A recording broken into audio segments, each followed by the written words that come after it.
మరి ఈ యొక్క రాజుల గ్రంథము మొదటి రాజుల గ్రంథం 17వ అధ్యాయములో దేవుడు ఎన్నో గొప్ప కార్యాలు ఇక్కడ మరి జరిగించి ఉన్నారు. దేవునికి మహిమ కలుగునుగాక. పిల్లరా, దాన్ని మనము చూసుకుంటూ మనం ముందుకు వెళదాం. ఎందుకంటే ప్రతి విశ్వాస జీవితంలో కూడా ఎప్పుడు రంగం మీదకి దేవుడు వస్తాడు అంటే, నీవు నిస్సహాయ స్థితిలోనికి నువ్వు దిగజారిపోయినప్పుడు, హల్లెలూయా, నీవు నిస్సహాయ స్థితిలో ఉన్నప్పుడు, నీవు బలహీనుడిగా ఉన్నప్పుడు, నీ వల్ల ఏమీ కాలేనప్పుడు నిశ్చయంగా రంగం మీదకి వచ్చేవాడు దేవుడు మాత్రమే. హల్లెలూయా. నీ దగ్గరకు అన్నీ ఉన్నప్పుడు అందరూ వస్తారు. హల్లెలూయా.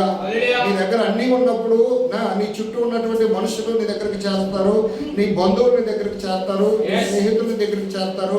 అందరూ నీ చుట్టూ నేనున్నానని ధైర్యం కూడా ఇస్తారు. హల్లెలూయా. అయితే నీ కష్టకాలం వచ్చినప్పుడు, నీ జీవితంలో సమస్యలు వచ్చినప్పుడు నేనున్నానని భరోసానిచ్చి ముందుకు వచ్చే వాళ్ళు మాత్రము ఏ ఒక్కరు కనబడరు. దేవునికి మహిమ కలుగునుగాక. అయితే అలాంటి నిస్సహాయ స్థితిలో నేనున్నానని నీకు భరోసా ఇచ్చే వ్యక్తులు అంటూ ఉన్నారంటే, నీతో సహవాసం చేస్తున్నటువంటి నీ సంఘ సభ్యులు ముందుకుంటారు. ఇంకా నిన్ను ప్రేమించి నీ కోసం ప్రార్థన చేస్తూ, నీ కోసము నీ గురించి ఆలోచిస్తూ, నీ కష్ట సుఖాల గురించి కూడా ఆలోచిస్తూ వెంబడించేటటువంటి సంఘ సభ్యులు ఉంటారు. అంతేకాదు, వాళ్ళందరికన్నా ముందు కూడా దేవుడు రంగం మీదకి వస్తాడు. కాబట్టి మన విశ్వాస జీవితంలో మనం ఏ స్థితిలో ఉన్నామనేది కూడా మనము ఆలోచన చేసుకోవడం చాలా అవసరమై ఉన్నది. కాబట్టి ప్రియులారా, వాక్యం చూసుకుంటూ మనం ముందుకు వెళదాం. మొదటి రాజుల గ్రంథము 17వ అధ్యాయము 1వ వచనం నుంచి మనము చూసుకుంటూ వెళ్దాం. చదువునైనా. అంతటా గిలాదు కాపురస్తులను సంబంధియులు తిప్పీయుడైన ఏలియా అహాబునొద్దకు వచ్చి, ఎవరి సన్నిధిని నేను నిలబడి ఉన్నానో, ఇశ్రాయేలు దేవుడైన ఆ యెహోవా జీవముతోడు నా మాట ప్రకారము గాక ఈ సంవత్సరములో మంచైనను వర్షమైనను పడదని దేవునికి స్తోత్రం. హల్లెలూయా. చూడండి, ఇక్కడ ఈ భక్తుడైనటువంటి మహాప్రవక్త అయినటువంటి ఏలియా గారు ఇక్కడ ప్రత్యక్షమవుతారు. దేవునికి మహిమ కలుగునుగాక. ఇక్కడ మనం చూసినట్లయితే ఈ ఏలియా, ప్రవక్త అయినటువంటి ఏలియా గారు, ఆయన జీవిత చరిత్ర గురించి అయితే మనకి ఇక్కడ ఏమీ తెలియదు. కానీ ఎక్కడి నుండి వచ్చాడు, ఏ విధంగా వచ్చాడు, తన కుటుంబం యొక్క చరిత్ర ఏమిటనేది మనకు తెలియదు. కానీ దేవుడైతే ఆ వ్యక్తిని తీసుకుని వచ్చి ఇప్పుడు రంగం మీద వాడుకోవడానికి తీసుకొచ్చాడు. హల్లెలూయా. ఇప్పుడు ఎక్కడికి వచ్చాడు ఈయన? అక్కడ ఆ యొక్క ప్రజలను పరిపాలన చేస్తున్నటువంటి అహాబు రాజునంతకు వచ్చాడు ఆయన. హల్లెలూయా. అహాబు రాజునంతకు వచ్చి ఏం చెప్తున్నాడు? ఇదిగో నేను ఎవరి సన్నిధిని నిలబడి ఉన్నానో. హల్లెలూయా. ఒక రాజు దగ్గరకు వచ్చి ఒక సామాన్యమైన వ్యక్తి ఆ విధంగా మాట్లాడగలడమ్మా? ఒక సామాన్యమైనటువంటి వ్యక్తి, గడ్డాలు పెరిగిపోయి వంగిపోయినటువంటి వృద్ధుడైనటువంటి ఒక వ్యక్తి, ఒక సామాన్య మొత్తంలో ఉన్నటువంటి ఒక వ్యక్తి ఒక రాజు దగ్గరకు వచ్చి అంటున్నాడు, నేను ఎవరి సన్నిధిని నిలబడి ఉన్నాను. హల్లెలూయా. యెహోవా జీవముతోడు. ఏం మాట్లాడండి, చూడండి ఎంత చక్కగా చెప్తున్నాడు. చూడండి, నేను చూడండి, ఇశ్రాయేలు దేవుడైన యెహోవా జీవముతోడు నా మాట ప్రకారము గాక ఈ సంవత్సరంలో మంచైనను వర్షమైనను ప్రకటించెను. హల్లెలూయా. ఏం చెప్తున్నాడండి? రాజు దగ్గరికి వచ్చి నేను ఎవరి సన్నిధిని నిలబడి ఉన్నానో, జీవము గల దేవుడి సన్నిధిని నేను నిలబడి ఉన్నాను. అయితే నా మాట ప్రకారము కాక, హల్లెలూయా, ఈ యొక్క రాజ్యంలో ఏంటండి, నా మాట నేను ఇక్కడ సెలవిస్తా ఉన్నాను, నా మాటను తప్పి ఈ భూమి మీదకి వర్షమైనను మంచైనను కురవదు. హల్లెలూయా. ఎందుకు కురవదు? ఈయన ఒక గొప్ప ప్రవక్త ఉండి నా మాట ప్రకారంగా తప్ప మనం నేను చెబితే తప్ప ఈ లోకంలో మంచు కురవదని, వర్షం కురవదని చెప్తున్నాడు అంటే ఈయన ఎంత శక్తిమంతుడై ఉండాలి? ప్రకృతిని శాసించగలిగిన అధికారం తనకే ఉండాలి. బలవదండి. ప్రకృతిని శాసించగలిగిన అధికారం తనకు లేకపోతే అంత ధైర్యంగా తను చెప్పగలడా? చెప్పలేడు. అయితే ప్రకృతిని శాసించగలిగినటువంటి అధికారము దేవుడు తనకి ఇచ్చాడు కాబట్టి, దేవుడు తనతోనూ తనలోనూ ఉన్నాడు కాబట్టి ఆ ధైర్యమును బట్టి మాట్లాడగలుగుతున్నాం. హల్లెలూయా. అయితే ఎక్కడ మాట్లాడుతున్నాడు అనేది మనం చూసినట్లయితే అహాబు రాజు కాలంలో అక్కడ ఉన్నటువంటి ప్రజలందరూ కూడా క్రమము తప్పి బ్రతుకుతున్నారు. దేవుడు ఏ విధమైనటువంటి క్రమం ఇచ్చాడో, ఏ విధంగా జీవించమన్నాడో ఆ విధమైనటువంటి క్రమంలో వాళ్ళు జీవించకుండా వాళ్ళకి నచ్చినటువంటి క్రమాన్ని వాళ్ళు ఎంచుకుని వాళ్ళ బుద్ధికి తోచినట్లు వాళ్ళ సొంత ఉద్దేశాలతో వాళ్ళు బ్రతకడం ప్రారంభించారు. అందుకు కారణం ఏంటి అంటే అహాబు రాజు యొక్క భార్య యెజబెలు. హల్లెలూయా. ఆ యెజబెలును ఈ రాజు వివాహం చేసుకుని తీసుకుని వచ్చిన తర్వాత ఈ యెజబెలు ఏం చేసిందంటే రాజును బలహీనపరచి, హల్లెలూయా, ఏమైపోయాడంటే రాజు బలహీనుడైపోయాడు, భార్యకు దాసోహమైపోయాడు. ఇప్పుడు రాజ్యాన్ని పరిపాలించాల్సినటువంటి అధికారం అంతటిని దేవుని యొక్క శక్తిని బట్టి, దేవుని యొక్క ఆత్మను బట్టి రాజ్యాన్ని పరిపాలించాల్సినటువంటి రాజు తన అధికారాన్ని, తన హోదాను ఎవరికి చేస్తున్నాడు? ఇప్పుడు భార్యకి అప్పగిచ్చేస్తా ఉన్నాడు. భార్య చెప్పి ఏది చెప్తే చేస్తా ఉన్నాడు. భార్య ఎటువంటిది? ఈమె ఇశ్రాయేలీయుల దేవుడైనటువంటి యెహోవా పక్షంగా ఉన్నటువంటి రాజు. ఈ యెహోవా పక్షంగా ఉన్నటువంటి దేవుని పక్షంగా ఉన్నటువంటి ఈ రాజు దేవుని ప్రజలను ఏలుబడి చేయాలి. అయితే ఇతడు చేసిన తప్పేమిటి అంటే దేవుని పక్షంగా ఉన్నటువంటి వ్యక్తి దేవుని యొక్క పిల్లలను వివాహం చేసుకోవాలి, కానీ అన్యాలైనటువంటి ఒక ఆమెను, ఎవరండి, ఒక బయలుదేవతకు ఆరాధన చేస్తున్నటువంటి ఒక పూజారి యొక్క కుమార్తెను వివాహం చేసుకున్నాడు. బాగా వింటున్నారమ్మా? ఆత్మ సంబంధాన్ని పెళ్లి చేసుకుంటేనే ఒక క్రమం అనేది. ఆత్మ సంబంధాలు పెళ్లి చేసుకోకుండా వాస్తున్నదనో లేకపోతే వాళ్ళు పలుకుబడి ఉన్నదనో లేకపోతే వేరే వేరే కారణాలు చెప్పి అన్యులకు మన బిడ్డలు కనుక వివాహం ఇచ్చినట్లయితే నాశనం అయ్యేది ఎవరంటే మన కుటుంబాలే. దేవునికి మహిమ కలుగునుగా. ఎందుకు నాశనం అవుతాయి? ఎందుకంటే వాళ్ళు అన్యత్వాన్ని విడిచిపెట్టి మన మార్గంలోనికి నువ్వు ఎంత ప్రయత్నం చేసిన వాళ్ళు రారు. రెండో విషయం, మనము ఏమైనా వెళ్ళగలుగుతామా? మనం కూడా వెళ్ళలేము. అయితే ఇక్కడ వివాహం అనే బంధం చేత ఏమైపోతుంది అంటే కొన్ని ఆర్థిక స్వలాభాల కోసము, భవిష్యత్ కోసం అంటూ కొన్ని విషయాల్లో రాజీ పడిపోవడం వల్ల అధికారం అనేది మన శక్తిని బలహీనపరుచుకుని మనం వాళ్ళకి అవకాశం ఇస్తున్నాం. ఆ విధంగా ఇచ్చేసరికి ఈమెం చేసిందంటే చిన్నప్పటి నుంచి పెరిగిన వాతావరణం అంతటిని బట్టి ఏం చేసుకొచ్చింది ఈమె చక్కగా అలంకరణ చేసుకుంటూ, అన్య స్త్రీలు ఎలా ఉంటారమ్మా? అలంకరణ చేసుకోరా? చక్కటి అలంకరణ వాళ్ళంతా చేసుకుంటూ దేవుని మీద ఆధారపడిన వాళ్ళందరూ కూడానేమో చక్కగా సమర్పణ జీవితంతో కలిగి ఉన్నారు. దేవుని యొక్క క్రమాన్ని వల్ల నడుస్తున్నారు. ఈమె అయితే నచ్చినటువంటి అలంకరణ చేసుకుంటూ పొట్టి దుస్తులు ధరిస్తూ, అర్థమా? పొట్టి దుస్తులు ధరిస్తూ నచ్చినటువంటి అలంకరణను ధరిస్తూ ఇంకా విగ్రహాలకు అర్పించిన దానిని తినినా తప్పేమీ లేదు అంటూ విగ్రహాలను ఏం చేస్తుందండి అక్కడక్కడ వీధుల్లో ప్రవేశపెట్టి ఆ విగ్రహాలకు అర్పణ చేయిస్తూ ఆ అర్పించిన దానిని తినిపిస్తూ ఈ పనులన్నీ ఎవరితో చేస్తుంది? జీవము గల దేవుని పిల్లలతో చేస్తాం. హల్లెలూయా. ఏంటండి? జీవము గల దేవుని పిల్లలతో ఈ పనులన్నీ చేయిస్తూ ఉంది. జీవము గల దేవుని పిల్లలతో ఈ పనులన్నీ చేయిస్తూ ఉంటే జీవము గల దేవుడు చూస్తూ ఊరుకుంటాడమ్మా? ఊరుకోడు. ఎందుకంటే ఆమె పెరిగిన వాతావరణం అలాంటిది కాబట్టి ఆమె ఇష్టదైవానికి ఏమైతే ఈ విధంగా ఉన్నదో ఆ విధం అంతటిని తీసుకొచ్చి ఇక్కడ జరిగించాలని ఆమె చూసుకుంటుంది. అది తప్పు కాదు. అయితే మరి తప్పు ఏమిటి అంటే రాజు హోదాలో ఉన్నటువంటి వ్యక్తి కూడా దాన్ని ఖండించకుండా ఆమె చెప్పిన దానికి తలాడించి తన ప్రజలను అలాంటి కార్యాలకు అనుమతించడం అనేది దేవుడి దృష్టిలో భయంకరమైన పాపం అయిపోయింది. పొట్టి వస్త్రాలు వేసుకోవటము, అక్కడి నుండి వచ్చి ఈ తలక రంగేసుకోవటము, గోరింటాకులంత వరకు పెట్టుకోవటము, అదొందన్నా ఇంకా చెప్పాలంటే చాలా భయంకరమైన స్థితి.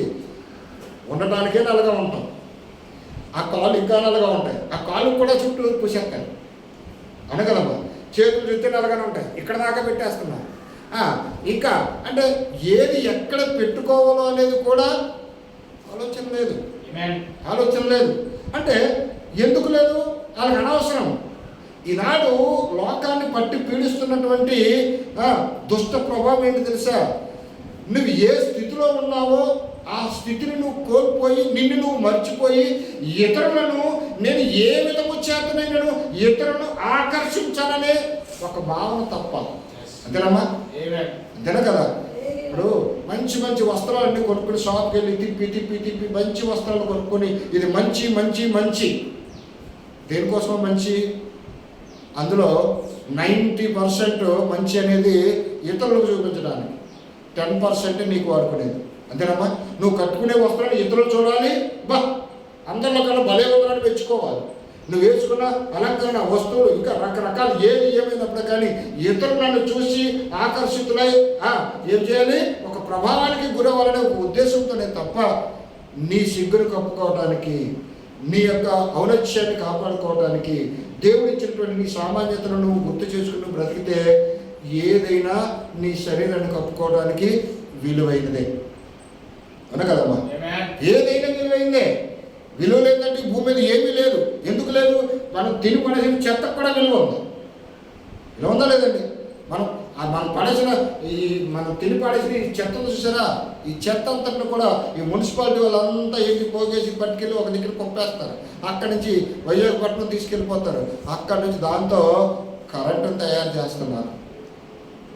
అంటే దానికి కూడా విలువ ఉంది. అయితే ఇప్పుడు మనం ఏం కోల్పోతున్నాం అంటే మన విలువను మనము కోల్పోయి దేవుడు మనకి ఇచ్చినటువంటి శక్తిని మనం కోల్పోతున్నాం. ఇతరుల మీద ఆధారపడుతున్నాం. అప్పుడే మనం బలహీనం అయిపోతున్నాం. ఆ విధమైనటువంటి పరిస్థితికి ఈరోజు లోకంలో మనం ఆలోచన చేస్తే నా కోసం నేను బ్రతుకుతున్నాను అనేవాళ్ళు ఉన్నారమ్మా? నా కోసం నేను బ్రతుకుతున్నాను అనేవాళ్ళు ఉన్నారా? తక్కువ. మరి ఎవరి కోసం బ్రతుకుతున్నాను? ఇతరుల కోసం నేను బ్రతుకుతున్నాను. ఎవరు ఇతరులు? నా ఉదాహరణ, భార్య ఉంటే భర్త కోసం, పిల్లల కోసం, భర్త ఉంటే భార్య కోసం, పిల్లల కోసం, బంధువుల కోసం, ఓకే అంటాం. ఇది జీవన విధానంలో ఇది తప్పులేదు, అది తప్పులేదు. మరి మిగిలిన విషయాలకు ఇష్టాలకు వచ్చేసరికి ఏం చేస్తున్నాం? ఎంతసేపు ఇతరుల మీదే మనం ఆధారపడుతున్నాం. అవునా కదండి? ఇతరులు ఏ విధంగా ఉంటే ఆ విధంగా ఉండాలని మనం కోరుకుంటున్నాం. అయితే మనం ఇష్టపడే దానిలోనూ మనం కోరుకునే దానిలోనూ ప్రతి విషయంలో కూడా విశ్వాస జీవితంలో ఉన్నటువంటి మనము నేను ఈ పని చేయటం వలన ఇది ప్రభు చిత్తమా కాదా అనేది ఒక్క క్షణం ఆగి ఆలోచించాలి. నేను చేస్తున్న ఈ పని దేవుడికి ఇష్టమా కాదా? నేను ధరిస్తున్నటువంటి ఈ వస్తువులు దేవుడికి ఇష్టమా కాదా? నేను ధరిస్తున్నటువంటి వస్త్రాలు దేవుడికి ఇష్టమా కాదా? అయితే దేవుని ఇష్టమేంటి? ఇది దేవునికి విరుద్ధమైనది అని మన మనసుకి ఎప్పుడైతే ప్రేరణ వచ్చిందో, లేకపోతే ఇతరుల ద్వారా మనం వినడం జరిగిందో, వెంటనే దాన్ని ఏం చేయాలి? విడిచిపెట్టడానికి ప్రయత్నం చేయాలి. అదే జయించడం అంటే. ఇది తప్పు అని మనకు తెలిసింది. అప్పుడు మనం ఏం చేయాలండి? విడిచిపెట్టడానికి ప్రయత్నం చేయాలి. అసలు ఈ తప్పులన్నీ జరగడానికి కారణం ఏంటి అనేది మనం ఆలోచన చేస్తే దేవునికి దుష్టునికి జరిగినటువంటి పోరాటం. దేవునికి దయ్యానికి మధ్యలో జరుగుతున్నటువంటి పోరాటం విషయంలో ఈ రెండు శక్తులు ఎవరి దగ్గర పనిచేస్తున్నాయంటే అవి మన దగ్గర పనిచేస్తున్నాయి. మన దగ్గరే దయ్యము నిన్ను ఎన్ని కోణాలలో పాడు చేయాలని ప్రయత్నం చేసేది దయ్యం. ఏ విధము చేతనైనను నిన్ను ఆ పాపపు ఊపి నుంచి తప్పించి తన పక్కన కూర్చోబెట్టి తన సింహాసనాన్ని ఇవ్వాలనేసి దేవుడు. ఈ రెండు మన మీద ప్రయోగం చేస్తూ ఉంటే మనం దేన్ని ఎక్కువ ఆకర్షిస్తాం? మంచిని ఆకర్షిస్తామా, చెడుని ఆకర్షిస్తామా? మనుషులు తొందరగా ఆకర్షించేది దేన్ని? చెడునే. ఎందుకంటే మన ఇష్టమంతా దాని మీద ఉంటుంది. మంచి చెప్తుంది అది నీకు తగదు అని విడిచిపెట్టడానికి ఇష్టపడతామా? ఇష్టపడతాం. అది మాకు తగకపోయినా పర్వాలేదు, నువ్వు కాస్త పక్కనుండు, మాకు అదే కావాలంటాము. ఈ విధమైనటువంటి దుష్ట ప్రభావము, దుష్ట వాతావరణం అంతా కూడా ఆ ఇజ్రాయేలు రాజ్యములో ఆహాబు పరిపాలనలో దుష్ట ప్రభావం ఎక్కువైపోయింది. దుష్ట ప్రభావం ఎక్కువైపోతే ఈ మనుషులు చక్కగా సమర్పణ జీవితం కలిగి నిత్యము దేవుని ఆరాధిస్తూ స్తుతిస్తూ ఆయన క్రమంలో బ్రతికినటువంటి పిల్లలందరూ కూడా క్రమము తప్పి, హల్లెలూయా, ఏమైపోయింది? క్రమము తప్పారు. ఎందుకు తప్పారు? క్రమం ఎందుకు తప్పారు? మనం పరిపాలిస్తున్న రాజే రాజుగారి భార్య మహారాణి వాళ్ళే దగ్గరుండి చేయమన్నప్పుడు చేయవద్దమ్మా? ఖచ్చితంగా చేయాలి. వాళ్ళు చేయకపోతే మనం ఊరుకోనేమో, ఏమని అంటారేమో అనేసి కొంతమంది మొక్కమాటానికి వెళ్ళి వాళ్ళతో పాలు పంపులు పొందారు. అంతేకాదు విశ్వాస జీవితంలో కూడా వాళ్ళు జీవిస్తున్నప్పటికీ ఎప్పటికీ లోకపు ఆశలు, లోకపు కోరికలు లోపల నింపుకుని పైకి సమర్పణగా కలిగి ఉన్నారని జీవించేవాళ్ళు, యాక్షన్ చేసేవాళ్ళు చాలా మంది ఉంటారు. అర్థమైందమ్మా? సమర్పించుకున్న వాళ్ళందరూ ఒరిజినల్ కాదు. సమర్పించుకున్నావు అంటే నువ్వు చచ్చిపోయినట్టే సమానం. ఇంకా ఆ కోరిక అనేది ఇంకా నీలో చలచదిక అలాంటి స్థితిలో నువ్వు ఉండాలి. అంతేకాని నువ్వు సమర్పణ చేసుకుని లోపల నీ కోరికను దాచుకుని నీ కోరికలని నీ పిల్లలమే తీర్చుకుంటానంటే అది వేషధారణ జీవితమే.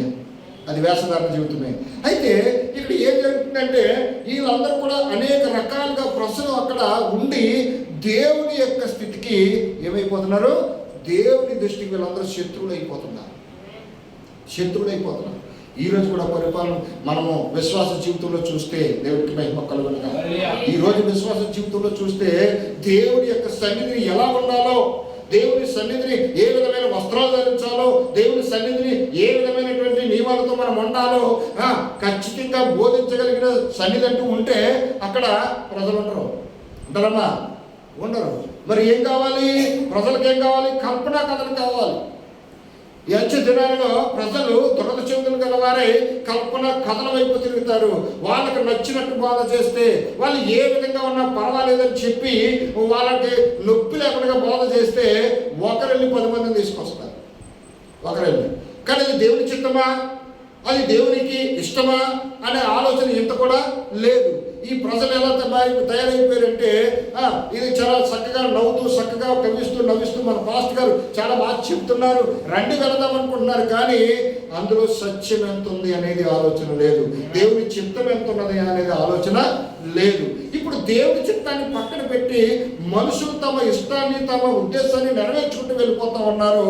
ఇది చూసినటువంటి సేవకులు కూడా గట్టిగా మనం ఏమైనా అంటే వీళ్ళు వెళ్ళిపోతారేమో అనే భయం చెప్పున వాళ్ళు ఏ విధమైనటువంటి వస్త్రాలు వేసుకున్నా, ఏ విధమైనటువంటి అలంకరణ చేసుకున్నా, ఏ విధమైనటువంటి భయంకరమైనటువంటి స్థితి వాళ్ళు తీసుకుని వచ్చి సన్నిధిలోకి ఉన్న వాళ్ళకే వతస్థ పలుకుతున్నారు. కానీ వాళ్ళని గద్దించలేకపోతున్నారు.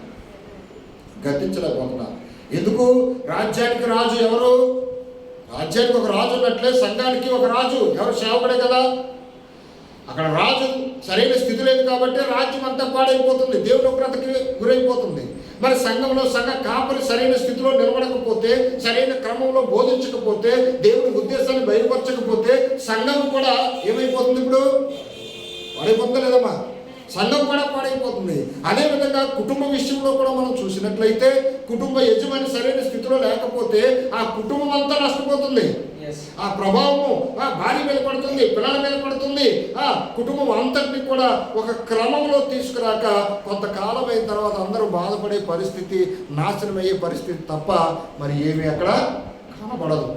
అందుకే కుటుంబంలోనైనా, సంఘంలోనైనా, రాజ్యంలోనైనా అసలు జరగబోతున్నది మనం ఏం చేయాలండి? పరిశీలన చేయాలి. ఇది దేవుని చిత్తమా కాదా? ప్రతి విషయంలో కూడా అది ఎక్కడి నుంచి మొదలవ్వాలి? కుటుంబం దగ్గర నుంచి కూడా మొదలవ్వాలి. మనం చేస్తున్న ప్రతి పని ఇది దేవుని చిత్తమా కాదా, ఇది దేవునికి ఇష్టమా కాదా అనే ఒక ఆలోచన నీలో ఉన్నప్పుడు అది మంచిగా చెడు అనేది వివేచించమా? ఇది దేవుని చిత్తము కాదు అని మనకు తెలిసినా కూడా దాన్ని చేయడానికి ప్రయత్నిస్తున్నావంటే నువ్వు మనశ్శాంతిగా ఉండగలుగుతావా? ఉండలేవు. అరే దేవుని చిత్తం కాదే, అయినా తప్పనిసరిగా చేయవలసి వచ్చింది, ప్రభువా నన్ను క్షమించు అంటూ పశ్చాత్తాపడుతూ మరొక సమయం వచ్చినప్పుడు అలాంటి పని చేయకుండా తప్పించుకోవడానికి చూస్తాం. అదే అది గ్రహించినా కూడా నువ్వు తప్పించుకోవడానికి చూడలేదు అంటే ఒక మాటలో నేను ఖచ్చితంగా చెప్తా, నువ్వు అసలు దేవుని ఎన్నికలోనే లేవని. ఎన్నికలో ఉన్న వాళ్ళు ఏం చేస్తారమ్మా? తప్పించుకోవడానికి ప్రయత్నం చేస్తారు. ప్రమాదంలో ఉన్నామని తెలిసిన తర్వాత తప్పించుకోవడానికి చూడకపోతే వాడిని మనిషి అంటారా? అన్నారు కదా. అలాగనే మనకు ఉన్నటువంటి ప్రమాదం ఏంటి? మన చుట్టూ ఉన్నటువంటి వాతావరణంలో నింపబడిన చెడే మనకు ప్రమాదం. ఇంకేమన్నా కొత్తదే ఏమీ లేదు. ఆ చెడుతో మనం పాల్పొక్కులు పొంది చెడు సహవాసం కలిగి ఉంటేనే దేవుడికి మనం దూరం అయిపోతున్నాం. అలాగనే ఆ ఆహాబు కాలంలో ఆ యెజెబెలు చేసినటువంటి బోధనను బట్టి, ఆ యెజెబెలు ప్రవర్తనను బట్టి ఇదిగో ఆ యొక్క అన్యత్వం అంతా కూడా ఎక్కడ తీసుకొచ్చి పెట్టింది? దేవుని పిల్లల మధ్య తీసుకొచ్చి పెట్టింది. ఇప్పుడు దేవుని ప్రజలలో వేషధారులు బయటకు వచ్చేసారు. ఎప్పటి నుండో లోపల ఉన్న పైకి ఒకలా జీవించే వేషధారులు బయటకు వచ్చేసారు. బలవంతంతో తప్పదు, మరి ఏం చేయాలనేటువంటి వాళ్ళు కూడా కొంతమంది వచ్చారు. అబ్బో, ప్రాణం పోయినా కానీ నా దేవుని పక్షంగానే నిలబడాలి తప్ప ఇలాంటివి నేను చేయకూడదనేసి నిష్టగా నిలబడిన వాళ్ళు కూడా ఉన్నారు. అయితే కొంతకాలం ఇలా జరిగేసరికి ఏమైపోయింది అంటే దేవుని పక్షంగా నిలబడిన వాళ్ళు తక్కువైపోయారు. ఒకరు చూసి ఒకరు, ఒకరు చూసి ఒకరు, ఒకరు చూసి ఒకరు, వెనక ముందు ప్రతి ఒక్కరు కూడా లోక స్వభావాన్ని ధరించుకుంటూ దేవునికి శత్రువులు అయిపోతున్నారు. అలాంటి పరిస్థితి ఎప్పుడైతే వచ్చిందో ఇక దేవుని యొక్క ఉగ్రత ఏం చేసింది? భూమిని తాగటానికి రెడీ అయిపోయింది. దేవునికి మహిమ కలుగునుగా. అప్పుడు అక్కడ ఉన్నటువంటి ప్రజలు కొంతమంది నుంచి ఇప్పుడు తప్పించాలి, రక్షించాలి. దేవుని యందు భయభక్తులు గల వారిని రక్షించాలి. దేవుని యందు భయభక్తులు లేని వాళ్ళను, ఇష్టం వచ్చినట్లు జీవించే వాళ్ళను శిక్షించాలి అంటే ఇప్పుడు దేవుడికి ఖచ్చితంగా ఒక ప్రణాళికను చేయాలి. దేవునికి మహిమ కలుగునుగా. ఆ ప్రణాళికను బట్టి ఇప్పుడు ఏలియాను ఏం తీసుకొచ్చారండి? రంగం మీదకు తీసుకొచ్చారు. ఏలియాను రంగం మీదకు తీసుకొచ్చి ఇప్పుడు ఏలియా అంటున్నాడు, చదువుతా బాబు. ఇప్పుడు పిమ్మట యెహోవా వాక్కు అతనికి ప్రత్యక్షమై నీవు ఇచ్చట నుండి తూర్పు వైపునకు పోయి యోర్దాను ఎదురుగా ఉన్న కెరీతు వాగు దగ్గర దాగి ఉండుము. దేవునికి స్తోత్రం. యాహాబు రాజు దగ్గరికి వచ్చి ఈ ఆహాబు రాజు చేస్తున్నటువంటి పనులు, తన భార్య చేస్తున్నటువంటి పనులు అక్కడ చూసి నచ్చగా దేవుడు పంపించాడు కాబట్టి రాజు దగ్గరికి వెళ్ళి అంటాడు నేరుగా, నేను ఎవరి సన్నిధిని నిలబడి ఉన్నానో, హల్లెలూయా, యెహోవా జీవము తోడు, నా మాట తప్ప నేను చెప్పేంత వరకు వర్షమైనను మంచినను కురవదని ప్రకటించి వెళ్ళిపోయాడు. అసలు ఏం చేయను ఇప్పుడు పరిస్థితి? రాజు ఎదురుకి వెళ్ళి ఇంత మాట అంటే ఊరుకుంటాడా రాజు? అయినా భయపడకుండా వెళ్ళి ప్రకటించాడు. ప్రకటించేసి వచ్చిన తర్వాత బయటకు వస్తూ ఉంటే ఇప్పుడు దేవుడు సెలవిస్తూ ఉన్నాడు. ఎవరికి? ఏలియాతో. ఏమని? మనం చదువుతాం.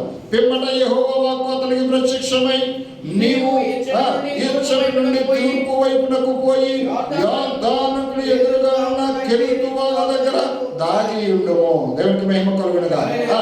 ఆ వాగు నీరు త్రాగము, అచ్చటికి నీవు ఆహారము తెచ్చినట్లు నేను కాకోలములకు ఆజ్ఞాపించి తిని అతనికి తెలియచేయగా అతడు పోయి యెహోవా సెలవు చొప్పున యోర్దానుకు ఎదురుగా ఉన్న కెరీతు వాగు దగ్గర నివాసము చేసెను. హల్లెలూయా, హల్లెలూయా. ఇప్పుడు ఆ ప్రజల పక్షంగా ఉగ్రత దిగబోతుంది కాబట్టి రాజు దగ్గరికి వెళ్ళి హెచ్చరించేశాడు. మరి ఇప్పుడు ఇతను కూడా మరి భూకాలు కదా, ఇతను పోషించబడాలి కదా. ఇప్పుడు దేవుడు అంటున్నాడు, ఇదిగో ఆ యోర్దాను ఎదుర్కొన్న కెరీతు వాగు దగ్గరికి వెళ్ళిపో. నువ్వు ఆ కెరీతు వాగు దగ్గర ఓ చెట్టు దగ్గర నువ్వు చక్కగా నివాసం ఏర్పాటు చేసుకుని కూర్చో. హల్లెలూయా. మరి ఇప్పుడు నీ పోషణ కొరకు, నిన్ను పోషించడానికి నేను ఎవరికి చెప్పాను? కాకులకు చెప్పాను. హల్లెలూయా. ఏం చెప్పాడండి? కాకులు. ఒక దేవుని సేవకుని పోషించడానికి దేవుడు ఎవరికి అనుమతించాడు? ఎవరికి అనుమతించాడు? కాకులకు అనుమతించాడు. కాకులు ఉన్నది ఎత్తుకుపోతాయి కానీ ఎవరికైనా సాయం చేస్తాయా? కానీ మనుషులు దేవుడికి లోపడతలేదు, కానీ దేవుని యొక్క స్వరానికి కాకులు లోపడ్డాయి. దేవుడికి మహిమ కలుగునుగాక. ఆ రాజు ఇంట్లో వాళ్ళకి విందు భోజనం తయారు చేయడానికి వేడివేడిగా ఆ మాంసము, వేడివేడిగా రొట్టెలు తయారు చేసి బల్ల మీదకి ఎప్పుడు తెస్తారని చూసాయి. హల్లెలూయా, దేవునికి స్తోత్రం. హల్లెలూయా. వాళ్ళు రాజు ఇంట్లోకి ఎప్పుడు తెస్తారని అలా పక్క నుండి చక్కగా చూసి చూసేవి. చూసిన తర్వాత వాళ్ళు ఎప్పుడైతే తయారు చేసి తెచ్చే బల్ల మీద పెట్టేవారో చక్కగా వెళ్ళేవి, నోటికి చికెన్ పట్టుకుని వచ్చేవి. పట్టుకుని ఎగురుకుంటే ఎక్కడికి వచ్చేయండి, దగ్గరికి వచ్చి అక్కడ తీసుకోవడం, తీసుకొచ్చి ఏలియా చేతిలో పెట్టడం. ఈయన పని ఏంటి ఇప్పుడు? ఏలియా గారి పని ఏంటి? తెచ్చినవన్నీ మళ్ళా వేడి వేడి ఆహారం, దేవునికి మహిమ కలుగునుగా, అప్పటికప్పుడు తయారు చేసిన వేడి వేడి ఆహారాన్ని తీసుకుని వచ్చి ఆ ఏలియాకి ఇస్తా ఉంటే ఆ ఏలియా తీసుకొచ్చిన ఆహారాన్ని శుభ్రంగా కడుపులో తినడం, ఆ వాగులో నీళ్లు తాగడం, చెట్టు కింద కూర్చుని ప్రార్థన చేసుకోవడమైన పని. దేవునికి మహిమ కలుగునుగా. హల్లెలూయా. అంటే ఆత్మతో సత్యంతో జీవించే వాళ్ళు ఎక్కడున్నప్పటికీ, ఇంకొక మాట చెప్పాలంటే, దేవుని చిత్తానికి తిరిగి దేవుని మాటకు లోబడి నువ్వు ఈ లోకంలో ఎక్కడ జీవించినా కానీ నువ్వు ఎవరి గురించి ఆలోచించాల్సిన మళ్ళా నిన్ను ఆకలితో ఎన్నడూ విడిచిపెట్టేవాడు కాదు దేవుడు. నిన్ను ఎప్పుడు ఎలా పోషించాలో దేవుడు తెలుసు. దేవుడికి మహిమ కలుగునుగా. కాబట్టి ఆ యొక్క భక్తుడు ప్రవక్త అయినటువంటి ఆ ఏలియాను పోషించడానికి కాకులు తాజా తాజా ఆహారం తీసుకొచ్చి పెడతా ఉన్నాయి. తాజా ఆహారం తీసుకొచ్చి పెడతా ఉన్నాయి. అలా కొంతకాలం జరుగుతూ ఉంది. ఇప్పుడు వాగులో నీళ్లు కూడా ఏమైపోతున్నాయి? వాగులో నీళ్లు ఆరిపోయి. ఏం చేయాలి ఇప్పుడు? కాకులంటే ఆహారం తెచ్చి పెడుతున్నాయి. నువ్వు ఎక్కడున్నా తెస్తాయి, ఇంకో చోటకి వెళ్ళినా తెస్తాయి. ఎందుకంటే దేవుడు వాటికి చెప్పాడు. మరి నీళ్ళు వాగు దగ్గర నువ్వు ఉన్నావు కాబట్టి అది తినడం, వాగులో నీళ్ళు తాగుతున్నావు. ఇప్పుడు వర్షం కురవలేదు. ఈ సంవత్సరం కురిసిన వర్షానికి ఇంకా అక్కడక్కడ కొండల్లో నింపబడి ఆ బోట్ లాంటిది అలా అలా కారుతూ ఆ వాగులంటే అలా కొంచెం నడుస్తుంది. ఇప్పుడు వర్షాలు కురవడం ఆగిపోయింది. ఒక సంవత్సరం గడిచిపోయింది. వాగులో నీరు ఉంటుందమ్మా? ఉంటుందా? ఉండదు. ముందు ఎండిపోయేది వాగే, అంటే పారే కాలువ ముందుగా ఆరిపోతుంది. ఆ తర్వాత ఇంకా కొంతకాలం అయ్యేసరికి చెరువులు నీటితో నింపబడి ఉంటాయి కాబట్టి అవి కొంతకాలం అయ్యేసరికి అవి కూడా ఆరిపోతాయి. ఆ తర్వాత ఆకలుగా ఆరిపోయేవేంటి? బావులు. ఇద్దరండి, బావులు ఇంకా కొంచెం లోతుకి తవ్వబడి ఉంటాయి కాబట్టి నీళ్లు అందులో అడుగు బాగా ఉన్న నీళ్ళన్నా చేదుకోవచ్చు. బాగా వేసవకాలం వస్తే ఈరోజు పూర్వకాలం నుంచి తోడిన నూతులే ఎండిపోతున్నాయి. ఎందుకు? అప్పుడు ఇన్ని బోర్లు ఉండేవి కాదు, ఈ నీళ్ళు ఉండేవి కాదు, ఇంత నీటి వాడకం ఉండేది కాదు. కాబట్టి ఎక్కడికక్కడ నీటి వాతావరణం ఉండి ఆ బావిలో నీళ్ళు ఎప్పుడూ కదలాడుతూ తేలాడుతూ ఉండేవి. ఇప్పుడు ఇంటికి ఒక బోర్ వచ్చేసరికి ఏమైపోయింది? బోర్ లోతులకు వెళ్ళిపోయినాయి కదా. బోర్ లోతులకు వెళ్ళిపోయేసరికి ఈ పై తేలాడే నీళ్లు కనబడటం లేదు, అడుక్కుపోయినాయి. మంచినీళ్ళు కావాలంటే వెళ్ళిపోవాలి, అడుక్కుపోవాలి. పై కనపడే నీళ్ళు ఏంటంటున్నారు? పైనే ఈ బావుల్లోనే లేకపోతే కొంచెం వేసవలో కనపడే తేలిలోనే నీళ్ళు ఉంటాయి చూసారా? ఆ నీళ్ళు ఏంటంటే బాత్రూంలో ఉన్న నీళ్ళు ఉంటాయి చూసారా? సెప్టిక్ ట్యాంక్లో వాటర్ అక్కడక్కడ పై పొర మీద ఏమవుతూ ఉంటుంది? అది పైన ఆ నీళ్ళు మాత్రమే ఉంటాయి. నీకు మంచి నీళ్ళు కావాలంటే ఎక్కడికి పోవాలి? లోతుకి వెళ్ళిపోవాలి. ఇప్పుడు వాగులో నీరు ఆరిపోయింది. ప్రజలందరూ కరువు, భయంకరమైన కరువు కదలాడుతూ ఉంది. అక్కడ భయంకరమైనటువంటి కరువు కదలాడుతూ ఉంటే మనం కూడగట్టిన ధాన్యం ఎంతకాలం వస్తుంది? కొంతకాలం వస్తుంది. ఇప్పుడు మరి ధాన్యం పొలాలు పండించి ధాన్యాన్ని నిలవగా దాచుకున్న వాళ్ళకి కొంతకాలం ఆహారం దొరుకుతుంది. మరి ఏ పూటకి అప్పుడు పని చేసుకుని బ్రతికే వాళ్ళకి ఆహారం దొరుకుతుందా? కష్టమే కదా. అలాగే ఇప్పుడు మంచు కురవడం లేదు, వర్షం కురవలేదు. దీని వలన ఏమైపోయింది అంటే పచ్చని మొక్క అనేది కనబడకుండా మాడి ఎండిపోతూ ఉన్నాయి. పశువులకి ఆహారం లేక, గడ్డి లేక పశువులు ఎన్నో బలహీనమైపోయినాయి. ఆ తర్వాత ఎన్నో చనిపోతూ ఉన్నాయి. అలాగే మనుషులు కూడా ఆహారం లేక ఎంతో మంది చనిపోతూ ఉన్నారు. ఇలాంటి క్లిష్ట పరిస్థితి వచ్చేసింది. ఒక సంవత్సరం వర్షాలు కురవకపోతేనే మనకి పంటలు అనేవి ఉండవు. మరి 3 సంవత్సరాల వరకు 3.5 సంవత్సరాల వరకు వర్షం లేకపోతే భూమి మీద ఎలా ఉంటుంది? అనుక్షణం వేడి మండుతూ పొయ్యి మీద ఉన్నట్టే మనం అందరం కూడా అంతే కదమ్మా. తేమ అనేది లేకపోతే అంతే కదా. అలాంటి పరిస్థితి వచ్చి తట్టుకోలేని వాళ్ళందరూ కూడా వెళ్ళిపోతూ ఉన్నారు. తట్టుకున్న వాళ్ళు మాత్రమే అలా కొద్ది గొప్ప కదలాడుతూ ఉన్నారు. ఇప్పుడు వాగులో నీళ్లు కూడా ఆరిపోయినాయి. వాగులో నీళ్లు కూడా ఆరిపోయిన తర్వాత ఇప్పుడు మళ్ళా దేవుడు ఏమన్నాడు చూద్దాం. ఆ వాగు నీరు త్రాగుదు, అచ్చటకి నీవు ఆహారము తెచ్చినట్లు నేను కాకోలమును ఆజ్ఞాపించినని అతనికి తెలియజేయగా అతడు పోయి యెహోవా సెలవు చొప్పున యోర్దానునకు ఎదురుగానున్న కెరీతు వాగు దగ్గరకు నివాసం చేసెను. అక్కడ కాకోలమును ఉదయమందు రొట్టెను మాంసమును అస్తమయందు రొట్టెను మాంసమును అతని యొద్దకు తీసుకొని వచ్చుచుండెను. అతడు వాగు నీరు త్రాగుచూ వచ్చెను.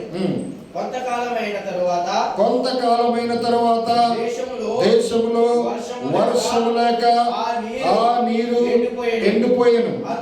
అంతటా యెహోవా వాక్కు అతనికి ప్రత్యక్షమై ఇలాగు సెలవిచ్చెను, నీవు సీదోను పట్టణ సంబంధి అయిన సారేపతను ఊరికి పోయి అచ్చట ఉండుము. దేవునికి స్తోత్రం. హల్లెలూయా, హల్లెలూయా. ముందు తన సేవకుని పోషించడానికి ఎక్కడ పంపించాడు? కెరీతు వాగు దగ్గరికి పంపించాడు. అన్నమ్మా, అక్కడ వాగు నీళ్లు ఎండిపోయినాయి. ఇప్పుడు ఎక్కడ పంపిస్తున్నాడు? ఇప్పుడు మరి ఆయనకి మళ్ళా మరి బతకుండాలి కదా. ఇప్పుడు ఇంకొక విషయము, ఈయన బ్రతకాలి, ఈయనతో పాటు ఆయన యందు ఆత్మతో సత్యంతో విశ్వాసం ఉంచినటువంటి కుటుంబము కూడా బ్రతకాలి. ఇప్పుడు చెప్తూ ఉన్నాడు, మళ్ళా దేవుడు వాక్కు ప్రత్యక్షమై, అయితే నువ్వు సారైపోతావు, ఊరికి వెళ్ళిపో అని చెప్తున్నాడు. కింద చూడండి, నిన్ను పోషించుటకు అచ్చటనున్న ఒక విధవరాలికి నేను సెలవిచ్చి తిని. హల్లెలూయా. సేవకుడు వదిలిపెడతాడమ్మా దేవుడు? ఎప్పుడు పొరపాటు వదిలిపెట్టడు. ఇంకొక విషయం, సేవకుడు అంటే ఇక్కడ నిలబడి బోధించిన వ్యక్తి సేవకుడు మాత్రం కాదు. ఎందుకంటే ఇది సమాజంగా కూడి ఉన్న వాళ్ళకి బోధ చేయాలి కాబట్టి దేవుని యొక్క ఆత్మను పొందుకొని మనము ఇక్కడ బోధ చేయాలి. కానీ ఒరిజినల్ చెప్పాలంటే ప్రతి ఒక్కరూ సేవకులే. హల్లెలూయా. ప్రతి ఒక్కరూ సేవకులే. పూర్వమందు ధర్మశాస్త్రం ఉన్నప్పుడు హద్దులు ఉన్నాయి లేదండి? ఏంటి? ఆవరణము, పరిశుద్ధ స్థలము, అతి పరిశుద్ధ స్థలమైన హద్దులు ఉన్నాయి. ఎప్పుడైతే యేసు ప్రభు ఆ కలువరిగిరి శిలువలో మరణించాడో ఈ హద్దులన్నీ, ఆచారాలన్నీ ఏం చేశాడు? తీసిపాడేసి ఏం చేశాడు? ఇప్పుడు లోపలేముందో, బయట ఏముందో, మధ్యనేముందో అన్నీ చూడగలిగి కలిసి పని చేయగలిగినటువంటి స్థితి వచ్చేసింది. హల్లెలూయా. అతి పరిశుద్ధ స్థలంలో ఇంతకుముందు చూడాలంటే అందరికీ వద్దా? లేదు, సేవకుడు మాత్రమే చూడాలి. ఇప్పుడు అందరూ చూడొచ్చు. అలాగనే ఇప్పుడు ఈ కృప ఏం చేసుకొచ్చిందంటే ఆ దేవాలయపు తెరను చింపేసి ఇప్పుడు అందరినీ ఒకటి చేసింది. ఇప్పుడు తన సేవకుని ఏ విధంగా పోషించాలని చూస్తున్నాడో అదే విధముగా తన విశ్వాసం కూడా పోషించడానికి చూస్తున్నాడు. దేవునికి మహిమ కలుగును. ఆ సారేపతను ఊరిలో తన విశ్వాసం ఒక ఆమె ఉంది. చూడండి, అక్కడ చదువుతాం. నిన్ను పోషించుటకు అచ్చటనున్న ఒక విధవరాలికి నేను సెలవిచ్చి తిని. అందుకతడు లేచి సారేపతనకు పోయి పట్టణపు గౌరి ఎందుకు రాగా ఒక విధవరాలు అచ్చట కట్టెలు ఏరిండుట చూచి త్రాగుటకై పాత్రతో కొంచెం నీళ్లు నాకు వేడుకొనెను. ఆమె నీళ్లు తేబోచుండగా అతడు ఆమెను మరలా పిలిచి, నాకు ఒక రొట్టె ముక్కను నీ చేతితో తీసుకుని రమ్మని చెప్పాను. చూడండి, ఆయన చక్కగా సెలవిస్తుంది. అందుకామె నీ దేవుడైన యెహోవా చెప్పుకు తోడు తొట్టిలో పట్టెడు పిండియు గుడ్డలు కొంచెము నూనెయు నా యొద్దనున్నవే గాని అప్పం ఒకటైనను లేదు. మేము చావక ముందు నేను ఇంటికి పోయి వాటిని నాకును నా బిడ్డకును సిద్ధము చేసుకున్నవారని కొన్ని పుల్లలు ఏరుటకై వచ్చి తినని చెప్పాను. హల్లెలూయా. దేవుడు ఏం ఆలోచిస్తున్నాడు? దేవుని ఆలోచన ఏంటి? సేవకుడిని ఎలా అయితే పోషిస్తున్నాడో దేవుని మీద ఆధారపడినటువంటి విశ్వాసులు కూడా అలాగే పోషిస్తున్నారు. అర్థమా? చాలా మంది అనుకుంటారు సేవకుడికి అందరూ కానుకలు ఇస్తారు, దశభాగాలు ఇస్తారు, ఆయనకేంటి అనుకుంటారు. అందరూ ఇస్తేనే కదా ఆయన బతికేది. అంతేనమ్మా? అందరు నేను ఆత్మీయంగా పోషిస్తున్నాడు కాబట్టి, శారీరకంగా అందరూ ఆయన పోషించాలి కాబట్టి అందరూ ఇస్తేనే ఆయన బతుకుతాడు. అది కూడా దేవుడు అనుమతిస్తే. అంతేనండి.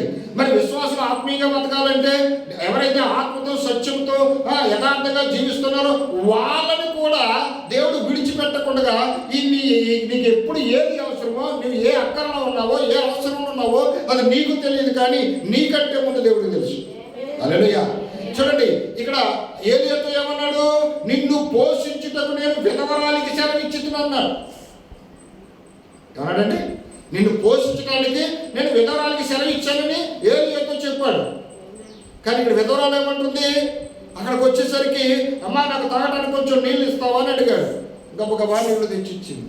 మళ్ళీ వెంటనే అంటాడు, నీ చేతితో పోయి నీ చేతితో ఒక అప్పం తీసుకొచ్చి పెడతావా నాకు? హల్లెలూయా. ఆమె ఏమంటుంది ఇప్పుడు? అయ్యా, నీ జీవంతోడు యెహోవా జీవంతోడు, దేవునికి మహిమ కలుగును గాక, నా ఇంట్లో ఒక అప్పం కూడా లేదు, ఒక్క అప్పం కూడా లేదు. మరి నా ఇంట్లో ఏమున్నదంటే పట్టెడు పిండి ఉంది, బుడ్డిలో కొంచెం నూనె మాత్రమే ఉంది.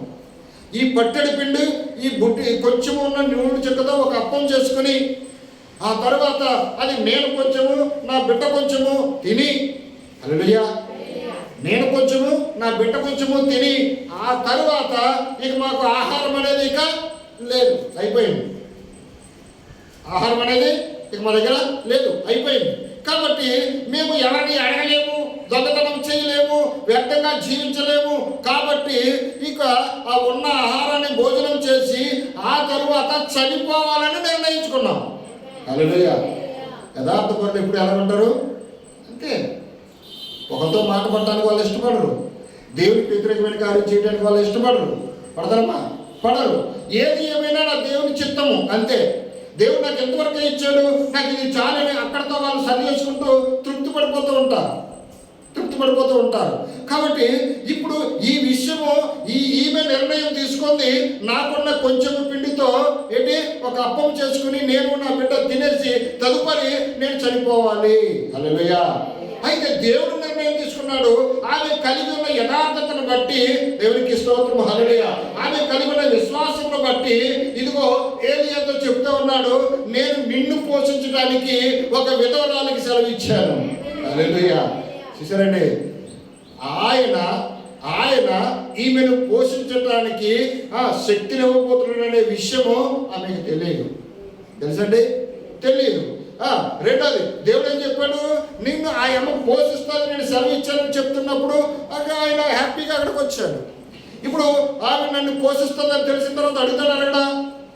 ఆ విధంగానే ఆయన అడిగాడు. అడిగితే ఈమె ఏం చెప్తున్నప్పుడు యథార్థంగా చెప్తుందయ్యా, నీ జీవం తోడు, జీవం గల దేవుడి తోడు, కాబట్టి నా దగ్గర కొంచెం పిండి కొంచెం నూనె తప్ప నా దగ్గర ఏమీ లేదు. హల్లెలూయా. ఈ మాట జాగ్రత్తగా వినడానికి ప్రయత్నం చేయండి. తర్వాత మాట, అప్పుడు ఏలియా ఆమెతో ఇట్లా నేను భయపడవద్దు, పోయి నీవు చెప్పినట్లు చేయము. అయితే అందులో నాకు ఒక చిన్న అప్పము మొదట చేసి నా యొద్దకు తీసుకొని రమ్ము, తరువాత నీకును నీ బిడ్డకును దేవునికి స్తోత్రం. హల్లెలూయా. హల్లెలూయా. బాగా వింటారా మీ మాట? ఆమె ఏం చెప్పింది ఏలియాతోటి? అయ్యా, కొంచెం మాత్రమే ఉంది, అది ఒక అప్పం అవుతుంది. అవునమ్మా, మన జీవితంలో లోటుపాట్లు సమస్యలు ఎన్నో ఉండొచ్చు, కానీ దేవుడు రంగం మీదకి ఎప్పుడు వస్తాడు అంటే అన్ని కోల్పోతేనే కానీ రంగం మీద రాడు. అదేనండి, అన్ని కోల్పోవాలా, అన్ని దారులు ముద్దడిపోవాలి, అంతవరకు సాయం చేస్తాడు. అయితే ఎప్పుడు అన్ని దారులు మూసి, నిజమైన విశ్వాసం అయితే అన్ని గుర్తించుకుంటూ సక్కు పెట్టుకుంటూ వస్తాడు ప్రతిదీ. అవిశ్వాసం ఏం చేస్తాడు? ఇప్పుడు మాట చెప్తాం, నిజమైన విశ్వాసించిన సమస్య వచ్చింది వెంటనే ప్రభావం ఏంటంటే దేవుడి బాధలు పట్టేస్తాడు. అవిశ్వాసం ఏం చేస్తాడు? దేవుని పాదాలు పట్టుకోవడం ముందు తనకు ఎవడో సహాయం చేస్తాడా అని వెతుకుతాడు. అదే కదండి, ఎవడు సహాయం చేస్తాడని వెతికి వెతికి వెతికి లాస్ట్లో ప్రభా నాకు ఇంకా నా వల్ల కాదు. ఎందుకు? నువ్వు అదే ముందు దేవుడి దగ్గరికి వస్తే దేవుడికి సహాయం చేస్తాడు. నువ్వేం చేస్తున్నావు? ఊరందరూ సహాయం అడిగి లాస్ట్ దేవుడి దగ్గరికి వస్తున్నావు. అర్థమైందండి? కాబట్టి ఇప్పుడు నువ్వు అందరినీ అడిగి అడిగి అలసిపోతే తప్ప నీకు దేవుడు గుర్తుకు రాలేదు. అర్థందా? కాబట్టి సరే నీ ఇష్టం, నువ్వు అన్ని చూసుకున్న తర్వాత వస్తే అప్పుడే చూద్దాంలే అని ఆయన సైలెంట్గా ఉన్నాడు. అర్థమైందండి? ఇప్పుడు ఈమె ఏం చేసింది? ఉన్నది కొంచెం ఇంకా వాళ్ళని అడిగి వీళ్ళని అడిగి నేను చేసేది ఏముంది? ఏదో రోజు గడుపుకోవాలనుకున్నా ఎప్పుడు కొరకు తీరుతుందో ఏమో, ఎప్పుడు 3.5 సంవత్సరాలు దాకా మనం రేపు నుంచి ఏం తినాలి, ఈ అప్పుడు చేసి ఈ బాధలు పడి ఆ తిప్పలు పడి కంటే ఇక యాత్రను ముగించుకుంటే మంచిదని అనుకుని ఒక నిర్ణయం అయితే ఈమె తీసేసుకుంది. మరి ఎవరు చూస్తున్నాడు ఇప్పుడు? దేవుడు చూస్తున్నాడా లేదా? చూస్తున్నాడా లేదా? ఆ చివరి గడియలో, హల్లెలూయా, ఆ చివరి గడియలో దేవుడు ఏం చేసాడు తెలుసండి? తన సేవకుని అక్కడ పంపించాడు. హల్లెలూయా. ఇప్పుడు ఆయన అంటున్నాడు, ఆమె చెప్పిన మాట విని ఆయన ఏమన్నాడు? ఎంత చక్కని మాట చూడండి. అప్పుడు ఏలియా ఆమెతో నేను భయపడవద్దు. హల్లెలూయా. నువ్వు భయపడవద్దమ్మా, నీకు కొంచెమే ఉంది, తర్వాత ఏమవుతుంది? నువ్వేం భయపడవద్దు. అయితే పోయి నీవు చెప్పినట్లు చేయము. హల్లెలూయా. ఇదండి దేవుడు ఏది చెప్తున్నాడో అది విని అది నువ్వు చెయ్యాలంటే. అవునా కదండి? దానికి ఇంకా రీజన్ ఇయ్యాలా? ఎందుకు ఏంటి అడగల? అమ్మా ఇది మంచిది కాదు, మానేయాలంతే. ఇదిగో ఇది క్రమం, ఇది చెయ్యాలంతే. అదేనా? దేవుడి యొక్క దాసుడికి సెలవిస్తా ఉన్నాడు, అమ్మ నువ్వు భయపడవద్దు, నువ్వు పోయి. హల్లెలూయా. నువ్వు పోయి. ఎంత ఎంత ధైర్యం కావాలో మాట చెప్పాలంటే ఎంత ధైర్యం కావాలి? ఇక్కడ చెప్పిన వ్యక్తికి ధైర్యం కావాలి, చేసే వ్యక్తికి కూడా ధైర్యం కావాలి.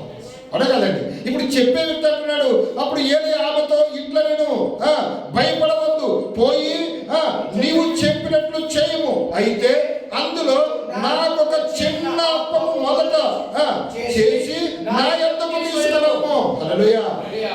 నువ్వు భయపడవద్దు, పోయి చెప్పింది చెయ్యి అంతే. హల్లెలూయా. అందులో మొదటి చిన్న అప్పం ఒకటి చేసి తీసుకొచ్చి నాకు ఇవి. తర్వాత నీకును నీ బిడ్డకును అప్పమును చేసుకోను. హల్లెలూయా. ఏమన్నాడమ్మా? ఏమన్నాడు? నీకును నీ బిడ్డకును అప్పములు. హల్లెలూయా. అప్పములు చేసుకుని తినండి. ఆమెకు తెలుసా తెలీదా? ఉన్నదంతని ఒకటే అవుతుందని నాకు తెలుసు. ఆ ఒకటి తెచ్చి నాకు పెట్టేయమంటున్నాడు, ఆయన ఇచ్చేయమంటున్నాడు. పైగా ఏమన్నాడు? తర్వాత నువ్వు నీ బిడ్డ అప్పములు చేసుకుందారని అంటున్నాడు. అంటే ఇప్పుడు ఏం చేయాలి? ఈమె ఏం చేయాలి? ఉన్నది చేసి పెట్టాలి, తప్పలేదు. ఇప్పుడు అసలు ఇక్కడే అందరూ కోల్పోయేది ఇక్కడే. దేవుని మాటకు ఎవరైతే సెలవిస్తారో, హల్లెలూయా, దేవుని మాటకు ఎవరైతే నమ్మకం ఉంచుతారో, దేవుని మాటను యథార్థంగా ఎవరైతే స్వీకరిస్తారో వాళ్ళు నిశ్చయంగా దీవించబడతారు. ఇంకా ఏం చెప్తున్నాడు ఆయన? మొదటి స్థానము ఎవరు కోరుకున్నారు? దేవుడు కోరుకుంటున్నాడు. మొదట నీకున్న దాంట్లో అక్కడ మొదట ఒక అప్పం, చిన్న అప్పం. ఆమె ఏమంది? పైన కదండి, ఆ పైన ఏమంటుంది ఆమె చనిపోవడానికి ముందు? పట్టెడు పిండియు బుడ్డిలో కొంచెము నూనె. పట్టెడు పిండి అంటే ఎంతమ్మా? ఎంత? ఒకటి అవుతుందా, రెండు అవుతుందా? ఒకటి. అంటే ఒక్కటి, అది చిన్నది ఎంత అవుతుందని ఆమెకు తెలుసు. ఈయన కూడా ఏమన్నాడు? చిన్న అప్పు మందు చేసి నాకు ఇచ్చేయి. హల్లెలూయా. ఈమె యెహోవా జీవము తోడు. దేవునికి మహిమ కలుగునుగా. ఎందుకంటే ఆయన దేవుని సేవకుడు. ఆయన దేవుడి సేవకుడు. దేవుడు ఆయన ద్వారా ఏమైనా చేయగలడు, ఆయన ద్వారా దేవుడు ఏమైనా చేయించగలడు అనే ఒక ఉద్దేశం, ఒక నమ్మకం ఆమె పొంద కనుక ఈమె ఇంక మారు మాట మాట్లాడలేదు. ఆమె మారు మాట మాట్లాడలేదు. ఎందుకంటే రాజు దగ్గరికి ధైర్యంగా వెళ్ళి ప్రకటించగలిగినటువంటి వ్యక్తి ఆయన. తెలుసా మీకు? అర్థమా? రాజు దగ్గరికి ధైర్యంగా వెళ్ళి మాట్లాడాడు. చెప్పాడు. ఆయన ఇచ్చిన మాటను బట్టి కదా ఈ కరువు వచ్చింది. హల్లెలూయా. ఆయన చెప్పిన మాటను బట్టి ఈ కరువు వచ్చింది. ఇప్పుడు ఆయన చెప్తున్నాడు అంటే ఖచ్చితంగా మనం ఏం చేయాలి? ఇప్పుడు చేయాలంటే ఆయన ఏది చెప్పినది చేయాలి. ఎందుకంటే ఆయన దేవుని సేవకుడు. హల్లెలూయా. ఆ విశ్వాసం ఆమెకు కలిగి ఉంది. ఆమె కలిగి ఉంది కాబట్టి వెంటనే గబగబా వెళ్ళింది. ఒక అప్పం చేసుకుని ఉన్న పిండి అంతా పిసికింది. నూనె వేసింది, పిండేసేసింది. నూనె వేసింది, పిండేసింది, పిసికేసింది. గబగబా కాల్చుకొచ్చి ఇచ్చేసింది అయ్యగారికి. హల్లెలూయా. ఆయన చక్కగా తింటున్నాడు. ఇప్పుడు పో హలో వెళ్ళి చేసుకొని తినండి, నువ్వు కొడుకో. హల్లెలూయా. హల్లెలూయా. ఉన్న పిండి ఏం చేసిందమ్మా? కలిపేసింది. ఒక అమ్మాయిని చేసుకొచ్చి ఆయన పెట్టేసింది. ఇప్పుడు ఆయన ఏమన్నాడు? వెళ్ళు, నీకును నీ బిడ్డకును ఆ పొమ్మలు చేసుకుని తినండి అన్నాడు. మారు ఆలోచన లేకుండా ప్రభువానికి చిత్తమని వినయంతో ఏం చేసింది? గబగబా పెట్టి దగ్గరికి వెళ్ళింది. అందులో పిండి లేదన్న విషయం తెలుస్తా తెలీదా? తెలుసు. మరి అప్పుడు అవిశ్వాసం ఉంచాలా, విశ్వాసం ఉంచాలా? ఆమె విశ్వాసం ఉంచితేనే అక్కడ పిండి దొరుకుద్ది. ఆమె అవిశ్వాసం ఉంచితే దొరకదు. ఆమె విశ్వాసంతో వెళ్ళి మళ్ళీ పిండి తీసేసింది. అక్కడ ఎంత పిండి ఉందో దానికి డబల్ మించేంత పిండి అయిపోయింది. హల్లెలూయా. నూనె పెరిగింది, పిండి పెరిగింది. ఆమె ఆనందానికి అవదలేవు. ఏ రోజుకి ఆ రోజు ఒక్కసారి పెట్టిండా ఇంత పిండి వచ్చేలా, ఇంత వచ్చేలా. అదేనా? ఇప్పుడు అంత పిండి అయ్యింది. ఆ పిండి తీసింది, నూనె తీసుకుంది, చక్కగా పిసుకుంది, అప్పమ్మలు కాల్చుకుంది. తను తన బిడ్డ కడుపు నిండా తింది. హల్లెలూయా. హల్లెలూయా. ఎంతవరకు? ఏ రోజుకు ఆ రోజు. అర్థమైందమ్మా? ఏ రోజుకి ఆ రోజు ఆమె ఇంట్లో ఏం జరుగుతుంది తెలుసా? సృష్టి జరుగుతుంది. దేవునికి మహిమ కలుగునుగా. విశ్వాసంతో నువ్వు దేవుని మీద ఆధారపడి ఉంటే ఆ రోజు విధవరాలను పోషించిన దేవుడు ఈరోజు నిన్ను నన్ను పోషించడమా? పోషిస్తాడు. అయితే మనము నష్టం తెచ్చుకున్నా, కష్టం తెచ్చుకున్నా, వ్యాధులు తెచ్చుకున్నా, ఏది తెచ్చుకున్నా కారణం ఏంటి అంటే మనము నమ్మకానికి ముందు ఏం చేస్తున్నాం? అవిశ్వాసం జత చేసుకుని కాస్తంత వెనక్కడికి వేస్తా ఉన్నాం. ప్రథమ స్థానం దేవుడికి ఇవ్వలేకపోతున్నాం. ప్రతి విషయంలో దేవుడు ప్రథమ స్థానాన్ని ఎందుకు కోరుకుంటున్నాడు? నువ్వు ప్రతి విషయంలో దేవుడు ప్రథమ స్థానం ఇచ్చి ప్రథమ భాగం దేవుడికి ఎప్పుడైతే నువ్వు సమర్పించావో ఆ తర్వాత నుంచి నిన్ను హెచ్చించడానికి అదే మెట్టు. హల్లెలూయా. అర్థమా? నిన్ను దీవించాలి, నిన్ను హెచ్చించాలి, నిన్ను అభివృద్ధి పరచాలి అంటే మొట్టమొదటిగా నీవు ఆయన తప్ప నాకు వేరే ఏమీ లేదు, ఏం చేసినా ఆయన సమర్థుడు అనే విశ్వాసంతో ఏం చేయాలంటే ప్రథమ స్థానముగా ప్రథమ భాగంగా ఆయనకి ఇవ్వాల్సిన ముందు నువ్వు ఆయనకి అక్కడ ఇచ్చేయాలి. నువ్వు ఎప్పుడైతే అక్కడ ఇచ్చేసావో ఆ తర్వాత నిన్ను ఏ స్థితిలో హెచ్చించాలో ఆ స్థితిలో హెచ్చించుకుంటూ వచ్చేవాడు దేవుడు. దేవుడికి మహిమ కలుగును. నీ కరువులో నిన్ను 3.5 సంవత్సరాలు కరువు తీరేంత వరకు హల్లెలూయా ఆ తొట్టెలో పిండి సృష్టి జరగడం ఆగలేదు. బుడ్డిలో నూనె పుట్టడం ఆగలేదు. అంటే దినదినం ఇక్కడ ఏం జరుగుతుంది? దినదినం ఏం జరుగుతుంది? సృష్టి అభివృద్ధి జరుగుతుంది. ఇంకొక మాట చెప్తా. నీ ఆశను బట్టి, నీ ఇష్టాన్ని బట్టి దేవుడు ఒకసారి నీ ప్రార్థన బట్టి ఎంత ఆశీర్వాదం ఒకసారి ఇచ్చేసాడు దేవుడిని. ఎంత ఆశీర్వాదం ఇచ్చేసాడు. ఎంత ఆశీర్వాదం నీకు ఇచ్చేసి పట్టుకుని పోమన్నాడు. నువ్వు ఆశీర్వాదం ఎంత మోసుకుని వెళ్ళిపోయావు. ఇప్పుడు దేవుడు మౌనం అయిపోయాడు. ఈ పర్టికులర్ ఆశీర్వాదం నువ్వు ఎన్నాళ్ళు ఉపయోగించుకోగలుగుతావు? ఏమా? రోజు నీకు ఎంత కావాలో అంత సరిపడగా ఎంతెంత ఇస్తున్నాడు రోజు నీకు. ఇంతే కదా అని ఇది కావాలా? ఇంత ఒక్కసారి కావాలా? అమ్మా ఇంతే కావాలా? దేవుడికి స్తోత్రం. హల్లెలూయా. ఎంత ఇస్తానంట కదా, అదెందుకు?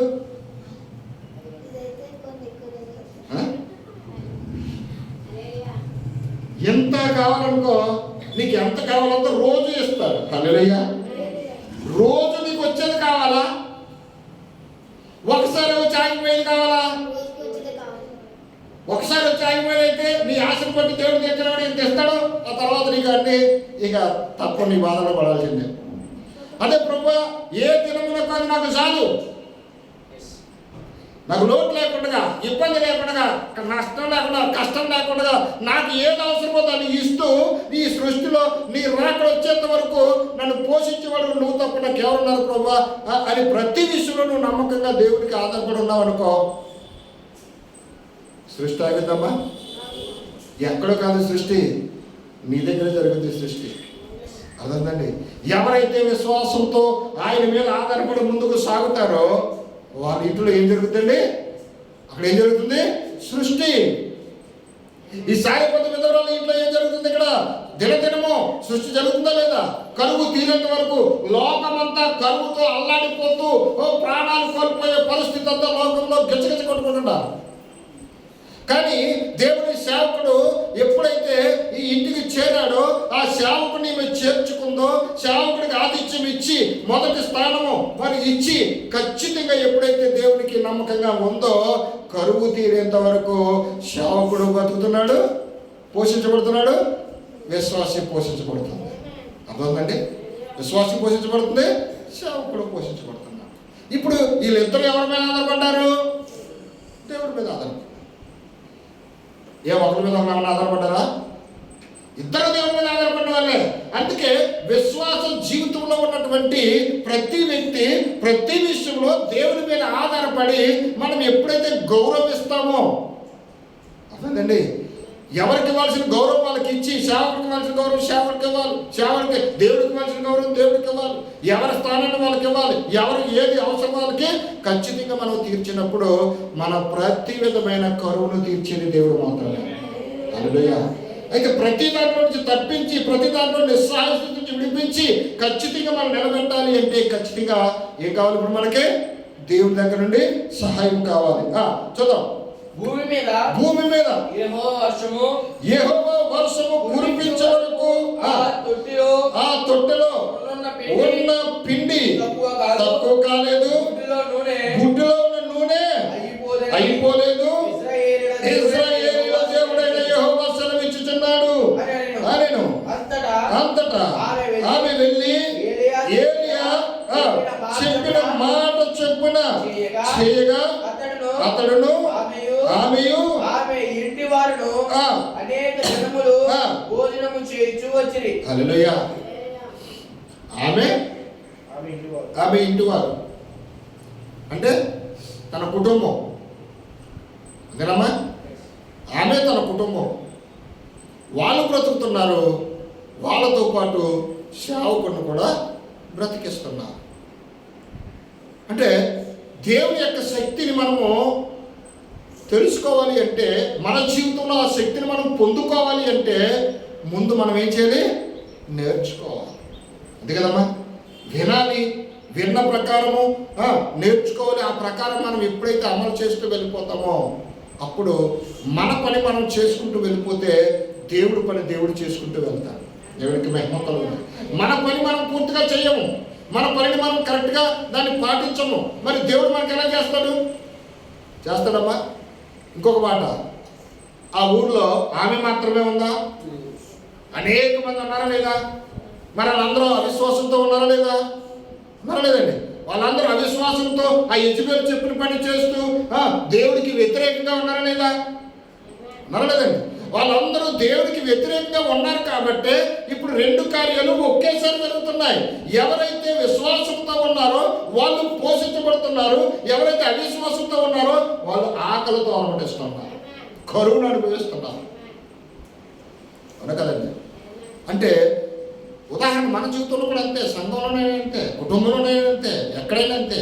దేవుని ఎవరైతే ప్రేమిస్తారో, దేవుని ఆజ్ఞను ఎవరైతే పాటిస్తారో, దేవుని చిత్తం తన జీవితంలో ముద్ర వేసుకుని నాది బాధ్యతను ఎవరైతే ముందుకు తీసుకెళ్తారో, నీవు దేవుని కోసం ఎంతగా ఆశపడి ఎంతగా నువ్వు ప్రయత్నం చేస్తూ ఉంటే నీ కోసం ఆయనకి ఎంత శ్రద్ధ తీసుకోవాలి? ఇప్పుడు తీసుకోవడం ఖచ్చితంగా నీవు 1% ఆయన మీద శ్రద్ధ తీసుకుంటే 10% ఆయన మీద శ్రద్ధ తీసుకుంటాడు. అదేనండి. ఎందుకంటే నీకు వెనక ముందు ఎటు చూసినా ఆయన తప్ప ఇంకెవరో నీకు ఉండకూడదు. హల్లెలూయా. ఎక్కడ చూసినా ఆయన తర్వాత నాకేదైనా, అదేనండి, ఆయన తర్వాత నాకేనా, ఆయన లేకపోతే ఇక నాకేమీ లేదు ఇక్కడ. హల్లెలూయా. ఇదంతా నీకు ఎంత సమకూర్చుకున్నా నాకు బోల్డ్ 4 బిల్డింగ్లు ఉండొచ్చు, 4 కార్లు ఉండొచ్చు, చాలా కొంత బ్యాంక్ బ్యాలెన్స్ బోల్డ్ ఉండొచ్చు. ధనవంతుడు అన్నట్టు నవ్వు నా ప్రాణమా తెలుగు తాగము సుఖించము, ఇదంతా తరతరములకు సరిపడగా నేను సంపాదించానని ఒక మాట నువ్వు చెప్పొచ్చు. అయితే నువ్వు చెప్పిన దాన్ని బట్టి దేవుడు విని ఒరయ్యా ఈ రాత్రే నీ ప్రాణాన్ని నేను అడుగుతున్నానని నీ జీవితాన్ని అక్కడితో పులి స్టాప్ పెట్టాడు అనుకోండి, ఏమైనా ఉపయోగం ఉందా? నీ వల్ల ఈ సమాజానికి ఏమైనా మేలుందా? నీ వల్ల సమాజానికి ఏమైనా మేలుందా? నీకేమైనా మేలుందా? దేవుడికి ఏమైనా మేలుందా? ఏ మేలు లేని జీవితము బ్రతుకు ఎవరికి కావాలి? దానివల్ల ఉపయోగం ఏంటి? అయితే నువ్వు ఎప్పుడైతే దేవుడి మీద ఆధారపడుతున్నావో దేవుడిచ్చే కృపను బట్టి అక్కడ ఎంత చక్కగా చెప్తాడు చూడండి. ఏం పోషింపడుతుంది? భూమి మీద యెహోవా వర్షము కురిపించే వరకు ఆ తొట్టెలో ఉన్న పిండి తక్కువ కాలేదు, బుడ్డిలో ఉన్న నూనె అయిపోలేదు అని ఇశ్రాయేలు దేవుడైన యెహోవా సెలవిచ్చుచున్నాడు అనెను. అంతటా ఆమె వెళ్ళి ఏలియా చెప్పిన మాట చెప్పున చేయగా అతడును ఆమెయు ఆమె ఇంటి వారును అనేక దినములు భోజనం చేసి వచ్చిరి. హల్లెలూయా. అంటే నీ విశ్వాసము ఇప్పుడు ఎంతమందిని పోషిస్తుంది ఇక్కడ? ఆమె కలిగి ఉన్నటువంటి విశ్వాసము ఆమె కుటుంబం అంతటే పోషిస్తుందా లేదా? విశ్వాసం ఉన్నది కుటుంబమా ఆమెనా? అమ్మా, విశ్వాసం ఉంచింది ఎవరు? ఆమెనా కుటుంబమా? ఆమె. ఆమె ఉంచిన విశ్వాసం బట్టి తన కుటుంబం అంతటే పోషిస్తున్నాడు దేవుడు. చిన్నమాట ఇది, చిన్నమాట. ఇంకొక విషయం చెప్పనా, ప్రతి కుటుంబంలో అందరూ దేవుడిని నమ్ముకోరు, అందరూ నమ్ముకోరు. కానీ ఆ కుటుంబంలో ఎవరో ఒకరు ఉంటారు దేవుడు నమ్ముకున్నవారు. ఎందుకు ఉంచాడు తెలుసా వాళ్ళని? మొదటిగా ఆ కృప అవకాశం దేవుడు వాళ్ళకి ఎందుకు ఇచ్చాడు తెలుసా? వాళ్ళు కలిగి ఉన్నటువంటి విశ్వాసంను బట్టి ఆ కుటుంబం అంతటినీ రక్షించుకుని పోషించుకునే బాధ్యత ఎవరిదంటే ముందుగా ఎవరైతే రక్షించబడ్డారో వాళ్ళది. హల్లెలూయా. అర్థమవుతుందండి? ముందు ఎవరైతే కళ్ళు తెరవబడ్డాయో, ముందు ఎవరైతే దేవుని ఆకర్షించారో, ముందు ఎవరైతే విశ్వాసంతో వెళ్తున్నారో వాళ్ళు నిజముగా నమ్మకంగా దేవుని మీద ఆధారపడి దేవుని చిత్తాన్ని తన జీవితంలో నెరవేర్చినట్లయితే తన విశ్వాసమును బట్టి తన క్రియలను బట్టి నిశ్చయంగా దేవుడు ఆ కుటుంబం అంతటినీ పోషిస్తాడు. హల్లెలూయా. ఆర్థికంగాను ఆత్మీయంగాను. ఆర్థికంగా నేను పోషిస్తున్నాడంటే, నిన్ను నీ కుటుంబాన్ని పోషిస్తున్నాడంటే ఆత్మీయంగా విడిచిపెడతాడమ్మా? విడిచిపెట్టాడు కదా. ఆత్మీయంగా కూడా ఏం చేస్తాడు? ఏదో ఒక రోజుకి వాళ్ళు తనంతట తాను తెలుసుకుని సన్నిధికి పరుగులు తీస్తూ వస్తారు. ఎప్పుడు ఒకేలాగా ఆలోచిస్తాడు మనిషి? ఏదో ఒక రోజుని కనీస ఆలోచన వస్తుంది రాదా? అరే నేను ఏ పనులు చేసినా ఎలా చేసినా నేను ఈ విధంగా నేను హోదాగా బతుకుతున్నానంటే ఇందుకు దేవుడే కారణం. దేవుడే కారణం అంటే ఆ దేవుడిని పట్టుకుని బ్రతుమాల్చున్న మన కుటుంబంలో ఎవరున్నారు? వీళ్ళే కారణం. వీళ్ళ ప్రార్థన బట్టి దేవుడి స్థితి ఇచ్చాడు నాకు. అయితే ఇంక మీద నేను ఆ తప్పులు చేయకూడదు, నేనైనా ఇంక మీద మారు మనసు పొంది దేవుడికి ఇష్టంగా బ్రతకాలి అనే ఆలోచన వస్తుందా రాదా? వస్తుందా రాదా?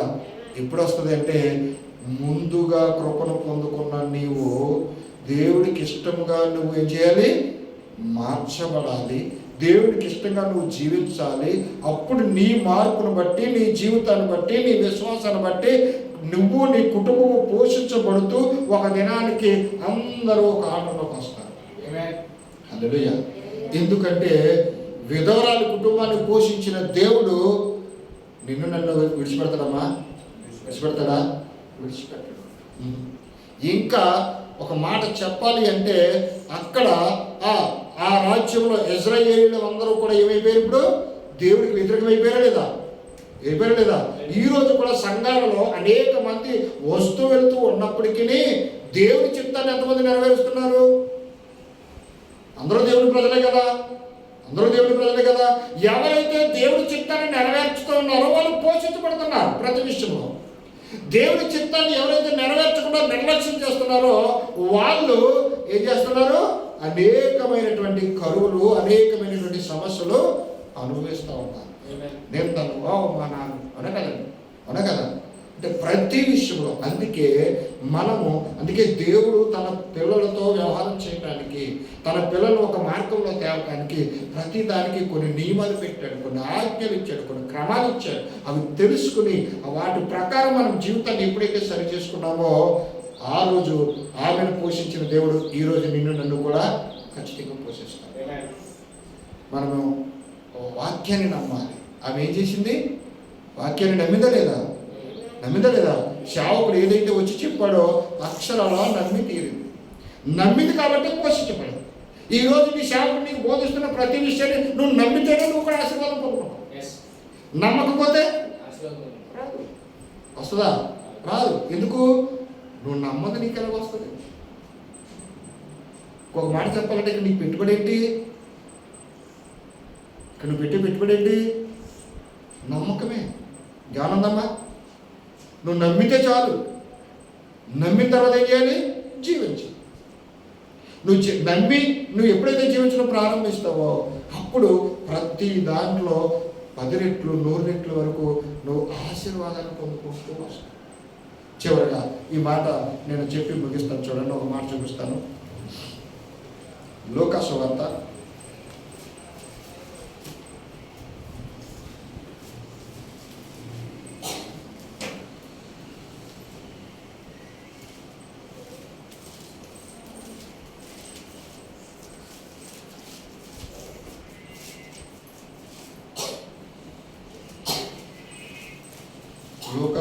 10 అధ్యాయము.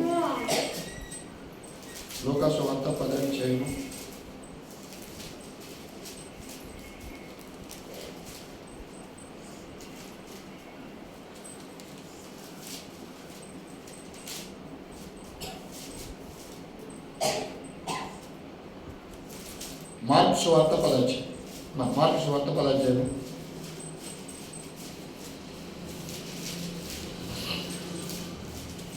చూడండి,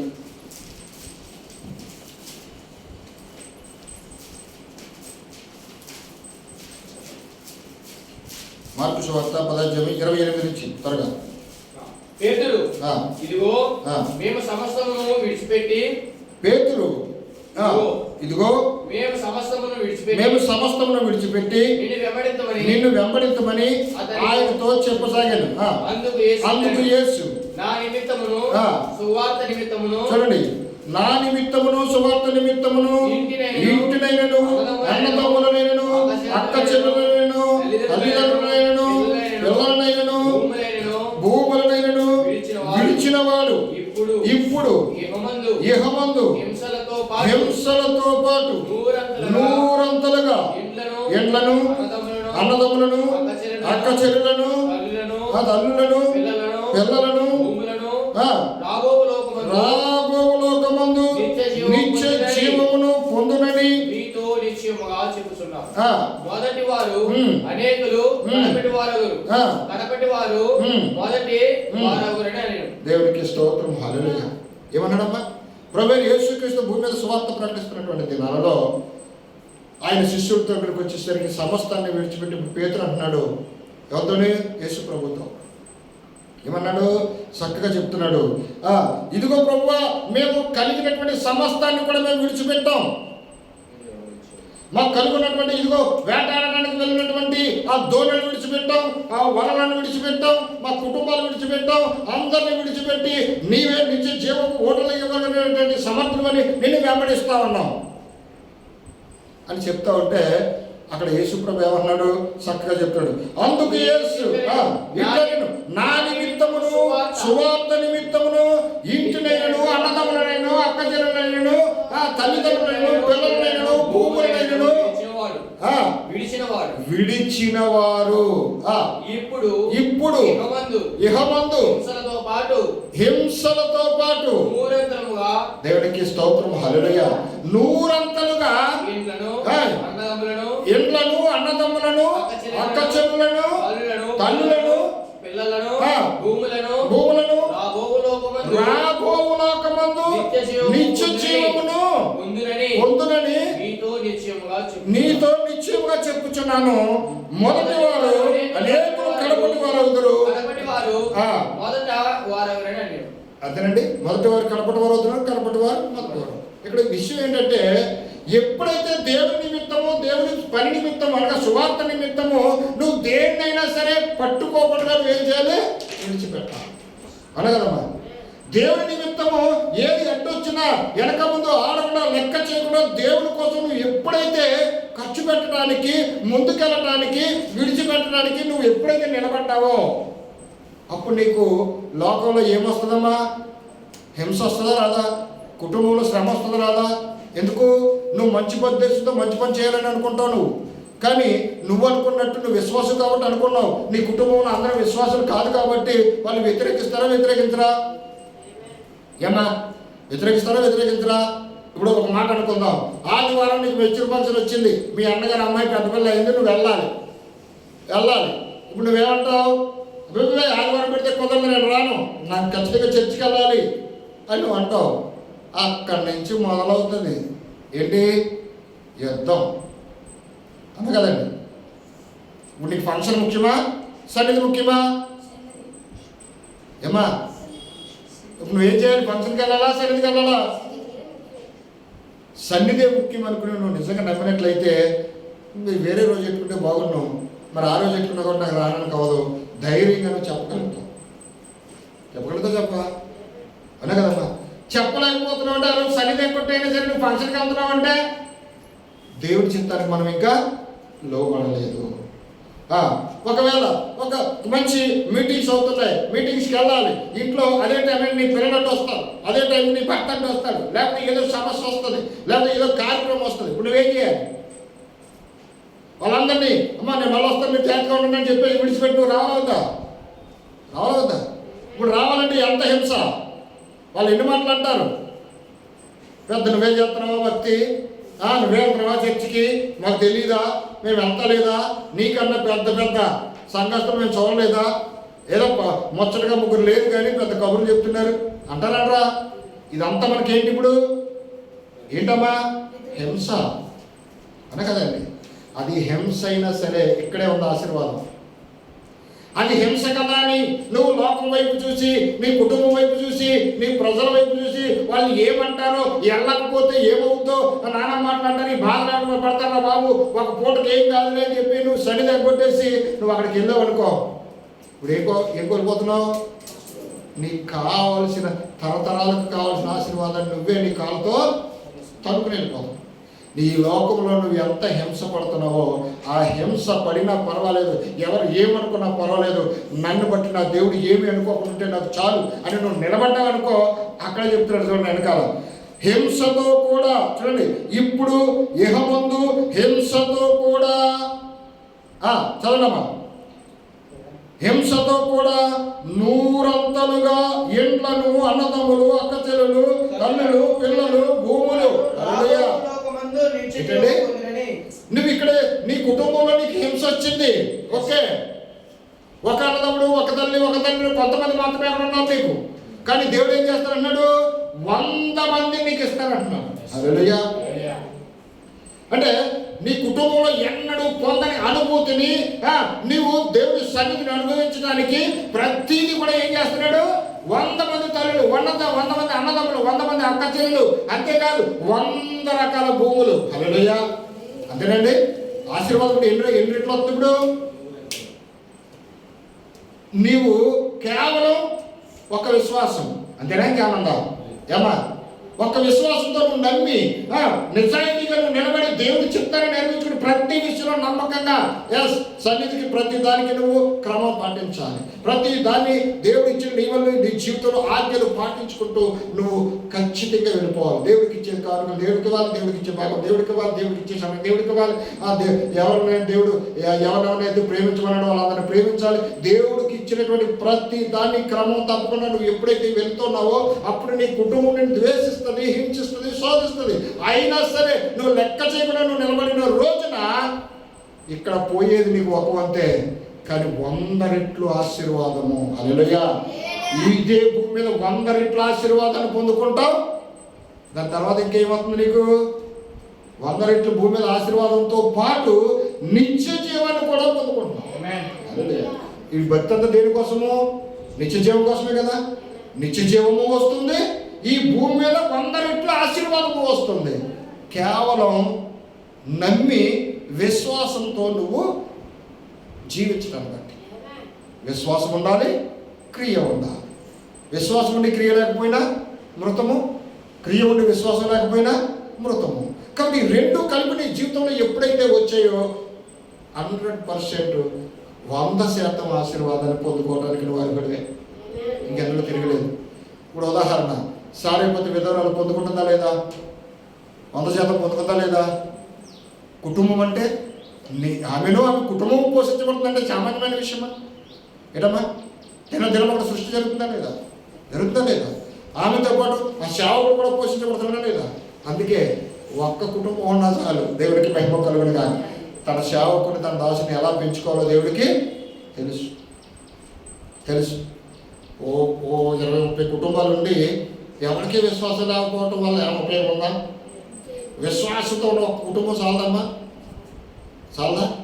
నువ్వు నమ్మితే దేవుడు నిన్ను పోషిస్తాడు, నన్ను పోషిస్తాడు. అంతే కదమ్మా. ఇప్పుడు నిన్ను నమ్మకంలో పెంచే బాధ్యత నాది. నిన్ను నమ్మకంలోనికి, విశ్వాసంలో నడిపించాలి.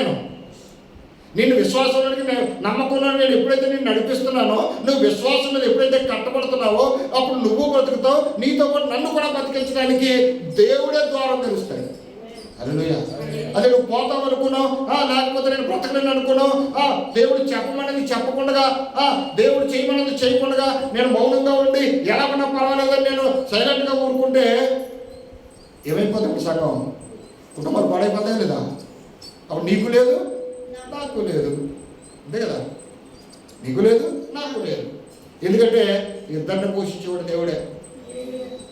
కాబట్టి మొట్టమొదట మన విశ్వాసం ఏంటంటే దేవుని చిత్తం ఏంటో తెలుసుకోవాలి. దేవుని చిత్తం మీద మనం ఆధారపడాలి. దేవుని చిత్తం వైపు మన పరుగులు తీసినప్పుడు దేవుడు తన తలంచినది నిశ్చయంగా మన పట్ల జరిగిస్తాడు. హల్లెలూయా. అంటున్నాడు, అయ్యా నేను నీకోసం నా వలను విడిచిపెట్టా, నా ధోనిని విడిచిపెట్టా, హల్లెలూయా, నా కుటుంబాన్ని కూడా విడిచిపెట్టి నీకు తోడొస్తా. మంచిది పేతురు. ఒకవేళ కొన్ని హింసలు వచ్చినా నువ్వు తట్టుకుంటే 100 రెట్ల ఆశీర్వాదము. అంతేకాదు పరమందు నిత్య జీవం కూడా నీకు ఇస్తున్నానని వాగ్దానం ఇచ్చాడు.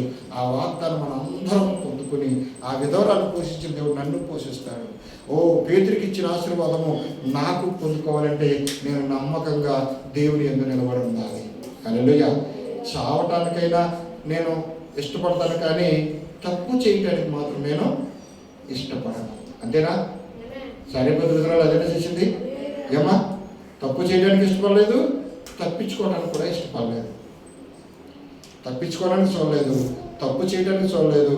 నేను చనిపోయినా నాకు ఇష్టమే, కానీ నా దేవుని యొక్క నమ్మకాన్ని నేను పోగొట్టుకోను అని నమ్మకంగా ఉంది. అందుకే ఇంకో మాట, వెతుక్కుంటూ దేవుడే వచ్చాడు అక్కడికి. అవును కదమ్మా, వెతుక్కుంటూ దేవుడే ఆశీర్వాదాన్ని పంపించాడు. ఎందుకు? నీ అంటే విశ్వాసం ఉంటే నీకు ఏది కావాలో ఆయనకి తెలుసు. అందుకే అంటాడు కదా, ఆకాశ పక్షులను చూడండి, అవి విత్తవు, కోయవు, కొట్టలో కూర్చుకొనవు, అయినను వాటికంటే శ్రేష్ఠులు మీరు కాదా? దేవునికి మహిమ కలుగును గాక. కాబట్టి ఇదిగో, మీరు మీ పిల్లలు రాయిని అడిగితే మీరు పామునిస్తారా? చేపను అడిగితే మీరు ఏమిస్తారు? చేపను అడిగితే మీరు రొట్టెనిస్తారా? రాయిని అడిగితే రొట్టెను, చేపను అడిగితే పామును మీరు ఇయ్యరు కదా మీ పిల్లలకి. మరి మీ పిల్లలకి మీరు ఇవ్వకపోతే మీరు నా పిల్లలుగా ఉన్నప్పుడు ఇంకా శ్రేష్టమైనది నేను ఇస్తాను, కానీ శ్రేష్టమైనది లేకుండా మిమ్మల్ని నేను బాధపెట్టను కదా. అలా కదండి. అంటే ప్రతి వాగ్దానాన్ని మనం నమ్మాలి, విశ్వాసం ఉంచాలి. అప్పుడే మన జీవితంలో ఆ వాగ్దానం స్థిరపరచబడుతుంది.